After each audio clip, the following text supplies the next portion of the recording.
Live from New York, it's Poets and Quants with MBA to Z. Everything you need to know about the MBA admissions process with Stratus Prep. Hi, I'm John Byrne with Poets and Quants. We're back here in New York with another edition of our Stratus Prep series, MBA to Z. Everything you need to know about MBA admissions. And we're back with Salma Qarnain. Nice Welcome. to be back. Thank you. So we're going to talk about how do you write a compelling essay.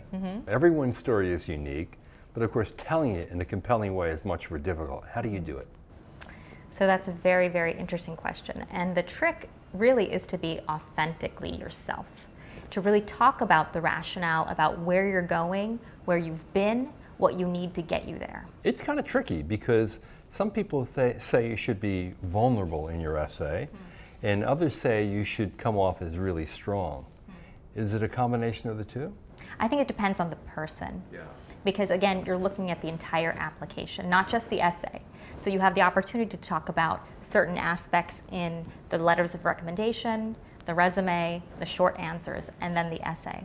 So where you place different things also is part of that overall strategy in building the complete picture of you. How well crafted should it be, and can it be too well crafted? In other words, do you really want it to read like a short story in the New Yorker? Well, different people have different styles, right. And you want it to be what is your personal style. So there's not a one-size-fits-all answer to this. It's simply, can you structure the essay? Can you structure your thoughts? Do you have the right content in there that shows who you are versus tells who you are, but shows your values and your value system, as well as what is the fit with the school? Now, what's your role? Are you more of an editor, or are you more of a story selector? You listen to their story and you say, you know, I think this makes you put your best foot forward. I would say both. So certainly we start with just an outline, because if you outline for yourself, you are putting together your own thoughts, and once you know what you want to say, it becomes much easier to say it. So a strong outline includes all of those elements in terms of structure and content. And when you're choosing content, are you choosing the right content, the ones that display you the best, your strongest examples of success, or perhaps even your strongest examples of failure, but examples in which you've grown, in which you've shown growth? That's what's compelling.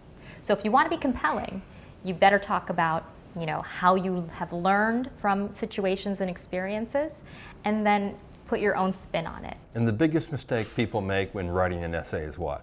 It's trying to cram too many things into the essay that don't belong in there, so not answering the question that is asked. That is probably the biggest misstep I've seen people take, is that they don't actually answer what's being asked of them. They use it as an opportunity to just say whatever they want. And even when you look at school versus school, you have different things that should be answered in those questions. It might look like Kellogg is asking you the same thing about fit that Stanford is asking in their Why Stanford question, but they're actually two very, very different questions with different responses. So recycling answers from one school to the next is verboten. Absolutely. It's very, very difficult to recycle and repurpose. You can take the same content, but you have to absolutely answer the question that's being asked. Salma, thank you very much. Great advice, as always. You're welcome. I'm happy to do it. This is John Byrne with Poets and Quants. If you would like help crafting your essays or applying to one of the highly selective MBA programs in the world, check out Stratus Prep at StratusPrep.com. Meantime, thanks for watching our series, MBA to Z. Everything you need to know about MBA admissions. Thanks for watching.